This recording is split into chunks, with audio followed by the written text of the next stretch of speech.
Touche-la. Tu sens la peau, la température, la résistance. Tu sens qu'il y a quelque chose là, quelque chose de ferme, quelque chose de définitif, quelque chose qui ne cède pas. Regarde tes doigts, les jointures, les lignes de ta paume.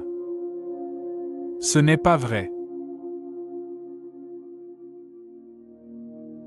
De ce que les physiciens ont découvert il y a plus d'un siècle, et que la plupart des gens ne savent toujours pas aujourd'hui. Tu le sais. Mais ce que tu ne sais probablement pas, c'est que chaque atome de ton corps est vide à 99,9999999999996%. Ce chiffre n'est pas une exagération poétique. C'est une mesure expérimentale. Le noyau d'un atome occupe une fraction si infime de l'espace total que si on le gonflait à la taille d'une cathédrale. Le noyau serait de la taille d'une mouche. Une mouche au centre d'une cathédrale. Et le reste serait de l'air. Un vide absolu. Et par tous les atomes de la chaise sur laquelle tu es assis. Et par tous les atomes du bâtiment dans lequel tu te trouves. Tout ça, c'est fondamentalement rien. Si on retirait tout l'espace vide des atomes de tous les êtres humains sur Terre, toute l'humanité tiendrait dans un sucre en morceaux. Un petit cube, de la taille de ceux que tu mets dans ton café. Je répète ça parce que ça mérite un moment.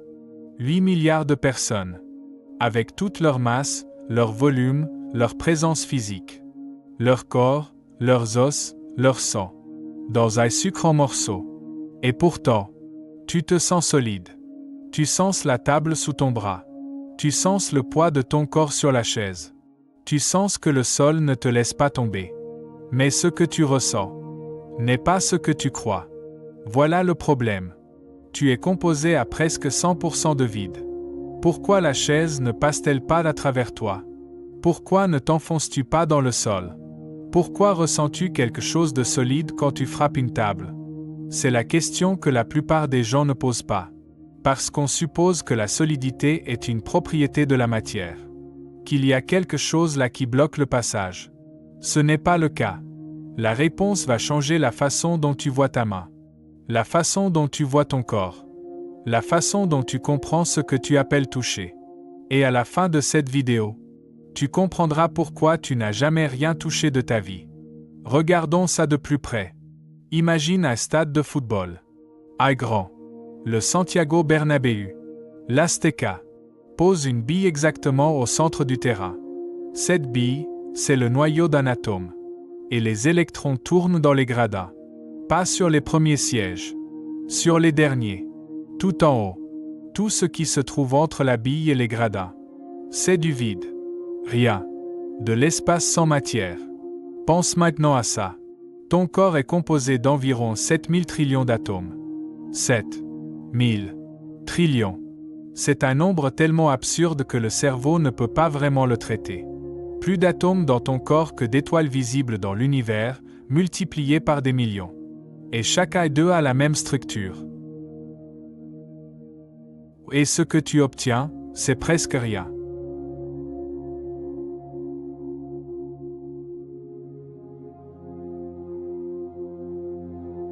Quand tu touches la table, les électrons de ta main et ceux de la table se rapprochent.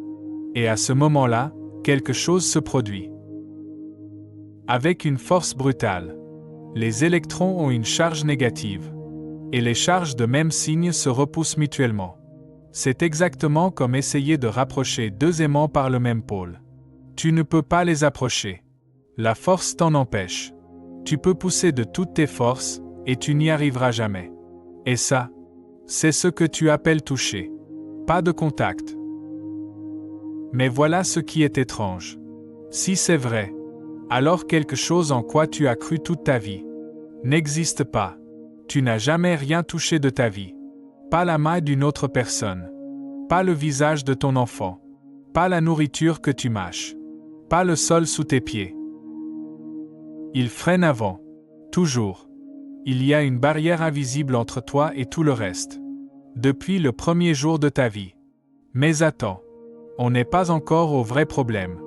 Parce que si tu es vide à 99,9%, et que la table est aussi vide à 99,9%, et que les électrons ne se touchent jamais vraiment, alors la sensation de solidité est complètement fabriquée. C'est ton système nerveux qui interprète des forces comme un contact physique. Ton cerveau reçoit des signaux électriques des nerfs de ta peau. Il les traite et les traduit comme « c'est solide, ça résiste, c'est là ». Mais ce qu'il y a là n'est pas ce que ton cerveau te montre. Pense-y comme ça. Ton cerveau n'a jamais eu de contact direct avec le monde extérieur. Il est enfermé dans le crâne, dans une obscurité totale. Il reçoit des impulsions électriques. Seulement des impulsions électriques. Et à partir de ces impulsions, il construit une image complète du monde. Des couleurs, des textures, des températures, des formes. Tout ça n'est pas là dehors. C'est activement construit dans ton cerveau. En temps réel. La table n'est pas marron. La table émet des photons d'une certaine longueur d'onde. Ton système visuel les capte, les traite et produit l'expérience de la couleur marron. Le marron n'existe pas dans l'univers. Le marron existe dans ton cerveau.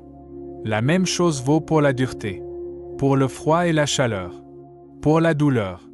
Ce sont des représentations, des modèles, des simulations, extrêmement utiles pour survivre. Mais pas la réalité physique. C'est la version de la réalité que ta biologie a besoin pour fonctionner. Feynman disait quelque chose de brillant sur la mécanique quantique. Il disait que si tu pouvais voir un atome tel qu'il est vraiment, tu ne verrais pas une boule solide. Tu ne verrais rien avec une forme définie. Tu verrais un nuage flou de probabilité. Un champ d'énergie qui n'a même pas de position précise. Ce n'est pas qu'on ne sait pas où est l'électron. C'est que l'électron n'est nulle part en particulier. Jusqu'à ce que quelqu'un le mesure. Il n'a pas de position définie. Il a une distribution de probabilités.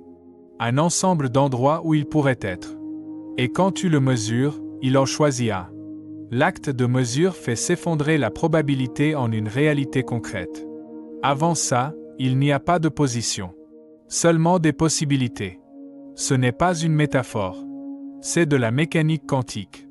Et ici, ça devient encore plus troublant. Mais il y a quelque chose de plus troublant encore. Si tu es presque entièrement vide, d'où vient ton poids? Pourquoi la balance indique-t-elle quelque chose? Si tes atomes sont fondamentalement des champs d'énergie flottant dans le néant, quelque chose doit générer cette sensation d'existence physique. Voilà ce qui est étrange. Ton poids ne vient pas de ce dont tu es composé. Il vient de la façon dont ce qui te compose interagit entre lui. Les particules dans tes atomes sont en tension constante. Comme les cordes d'une guitare qui ne cessent jamais de vibrer. Jamais au repos. Toujours en mouvement. Toujours en train d'échanger de l'énergie. Et cette tension a de l'énergie. Et l'énergie, selon Einstein, a de la masse. Einstein avec E égale mc carré n'a pas seulement décrit la physique. Il a dissous la matière. Il a montré que l'énergie et la masse sont fondamentalement la même chose. Deux formes de la même réalité. Et ce que ça implique, toi, ton poids, ta présence physique. Un équilibre de force qui reste stable pendant quelques décennies. Mais on n'est pas encore au vrai problème. Car il s'avère que les particules élémentaires, aucune, elles obtiennent de la masse en traversant un champ invisible. Tout l'univers, sans exception, chaque recoin, chaque point de l'espace. Imagine-le comme ça. Quand les particules se déplacent à travers elles ressentent une résistance. Cette résistance, c'est ce que tu appelles la masse. Sans ce champ, tout se déplacerait à la vitesse de la lumière. Rien n'aurait de forme. Rien n'aurait de poids. En 2012, ils l'ont confirmé expérimentalement, au CERN. Après des décennies de recherche, ils ont trouvé la trace du champ. Feynman n'aurait pas approuvé ce nom. Il aurait dit, ne l'appelle pas particule de Dieu. Appelle-la ce qu'elle est. La preuve expérimentale que ton existence dépend d'un champ que tu ne peux pas voir, pas toucher, et pas comprendre intuitivement. Et ce qu'ils ont découvert a confirmé quelque chose de radical. Ta masse ne t'appartient pas. Elle est empruntée. Elle est le résultat d'une interaction avec quelque chose qui est partout et que tu ne peux pas voir. Pense à ce que ça signifie. Ton existence n'est pas une propriété de toi. C'est une conséquence de quelque chose d'externe. Un champ qui est partout et qui rend possible qu'il y ait quelque chose plutôt que rien. Que es-tu donc? Tu n'es pas solide. Ça, on le sait maintenant. Tu n'es pas de la matière au sens classique. Tu n'es pas un objet avec des frontières définies et une masse intrinsèque. Tu es une configuration temporaire de champ et de force, que ton cerveau interprète comme un corps. Une illusion extrêmement utile, extrêmement convaincante, mais une illusion quand même. Et je veux que tu réfléchisses à ce que ça implique au quotidien. Quand tu serres quelqu'un dans tes bras, il n'y a pas de vrai contact. Deux nuages de probabilités quantiques qui se repoussent mutuellement avec une force électromagnétique.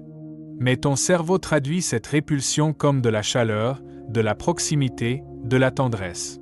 Quand tu manges, les atomes de ta nourriture ne touchent jamais vraiment les atomes de ton corps. Ils s'intègrent via des réactions chimiques qui sont, en essence, des échanges de force et d'énergie. Quand tu vois le rouge d'une pomme, il n'y a pas de rouge dans la pomme. Il y a des photons d'une certaine fréquence, et ton cerveau produit l'expérience du rouge. Le rouge n'existe pas dans l'univers physique. Le rouge existe dans ton cerveau. Tout ce que tu perçois comme réel est une construction, une représentation interne générée par ton système nerveux, basée sur des signaux qui n'ont pas, en eux-mêmes, les propriétés que tu expérimentes. Feynman avait l'habitude de dire que le monde ne ressemble absolument pas à ce qu'il semble être. Et il avait raison.